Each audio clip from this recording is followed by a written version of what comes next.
entre les États-Unis et Haïti, ce n'est pas parce qu'au niveau théologique, Dieu nous a abandonnés et qu'entre-temps, Dieu prend soin des États-Unis, mais c'est parce que, comme l'une des causes, notre richesse a été et est et sera volée par les États-Unis. C'est clair, Dieu ne nous a pas abandonnés. De notre côté, il y a la misère. Dieu, s'il nous aime, s'il ne nous abandonne pas, il ne saurait tolérer cette misère. Nous sommes les enfants de Dieu. Est-ce que les États-Unis ne sont pas les enfants de Dieu? Si les États-Unis, eux aussi, sont des enfants de Dieu, est-ce que réellement les États-Unis nous aident? Ou au contraire, est-ce que les États-Unis se cachent derrière des aides pour nous exploiter encore davantage? Et nous pointons du doigt ceux que eux-mêmes ils appellent les aides pour dire à ces pays que nous comprenons le jeu et que nous ne sommes plus disposés à marcher à genoux pour quémander, mais à nous mettre debout pour réclamer justice et dénoncer ce que eux-mêmes ils appellent premièrement aide et ce que eux-mêmes ils appellent pays développés, car à nos yeux, beaucoup de ces pays, en commençant par les États-Unis, ce sont des pays sous-développés. Sous-développés au niveau humain. Ce fut ensuite au tour de la Suisse d'être mise en cause. Qui ça n'est pas capable de dire dans la banque? Ça n'est pas capable de dire. Côté l'argent nous, Alchita. Ah, notre argent va en Suisse. L'argent, Jean-Claude, toute compagnie, elle vend, les criminels sanguinaires, Marco Di Valéry se vont, là. Dans qui banque Alchita? Ah.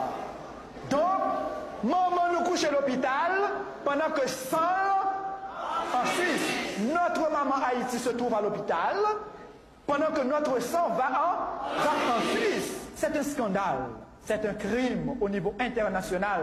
Quand nous comparons nos dettes et nos dépenses pour les importations, et qu'en même temps nous nous rendons compte que ce n'est pas un simple hasard, c'est voulu, c'est entendu entre les grandes nations. Ils se disent grandes pour avoir beaucoup d'argent et pour avoir beaucoup volé.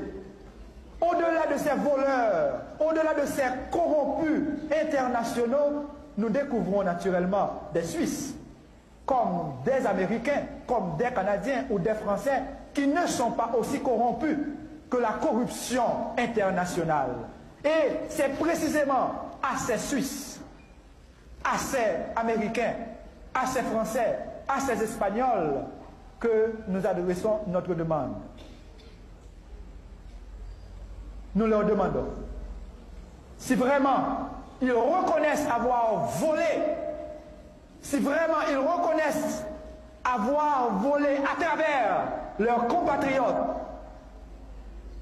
tout au long du processus de colonisation, si vraiment ils veulent dire à la face du monde entier qu'ils sont développés, qu'ils commencent à ne pas avoir pitié d'Haïti. Nous n'avons pas besoin de pitié, nous. Qu'ils commencent à ne pas avoir pitié de nous, mais à reconnaître le droit que nous avons, droit de récupérer un peu de ce qu'ils ont volé.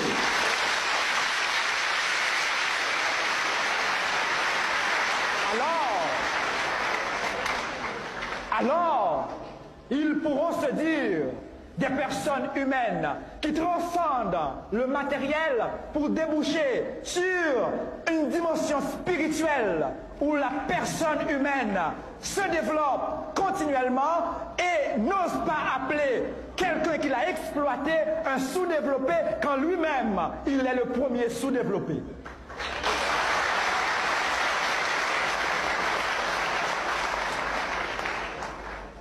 Que notre argent qui se trouve dans les banques suisses, si vraiment des Suisses ou des citoyens du monde reconnaissent que notre sang se trouve dans leurs banques, qu'ils se mettent debout à côté des personnalités honnêtes, internationales, pour dire aidons ce peuple, car son sang se trouve chez nous. Ça aurait été une honte internationale de laisser circuler dans nos veines le sang d'un pays appauvri. Et qu'un beau jour, Haïti ne dise pas simplement merci, mais qu'ils disent également fierté. Fierté de ceux et celles qui, à travers le monde, ont compris et ont agi. Fierté de cette race noire qui a compris son rôle historique à jouer à la face du monde.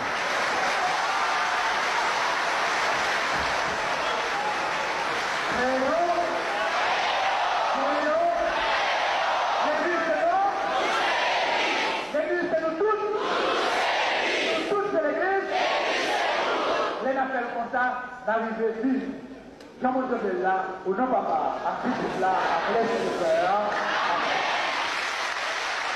Père Aristide, les téléspectateurs ont certainement été frappés, comme nous, par le ton très vif de vos propos, par les critiques que vous teniez dans l'église dimanche.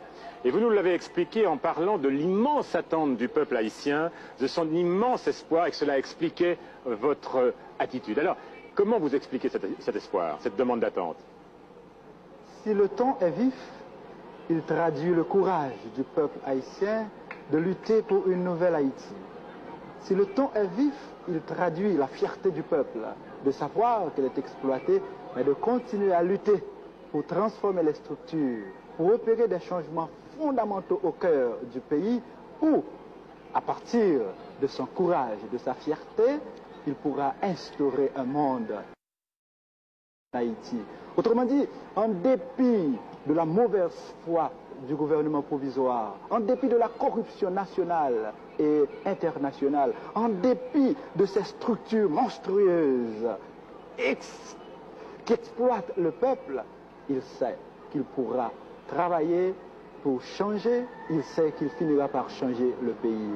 Voilà l'étoile de l'espérance qui brille aux yeux de l'Haïtien. Nous sourions, mais notre sourire n'est pas un sourire naïf, non. Ce sourire traduit la grandeur du peuple qui reconnaît ses limites, qui reconnaît son courage également. Naturellement, vous savez, il y a le gouvernement et ses alliés, américains et autres, qui s'opposent à ce changement. Mais s'ils s'exposent, ils s'opposent. Le gouvernement, en d'autres termes, s'oppose. En même temps, il s'expose, car le besoin du changement s'impose. Autrement dit, le gouvernement s'oppose et s'expose à une situation explosive.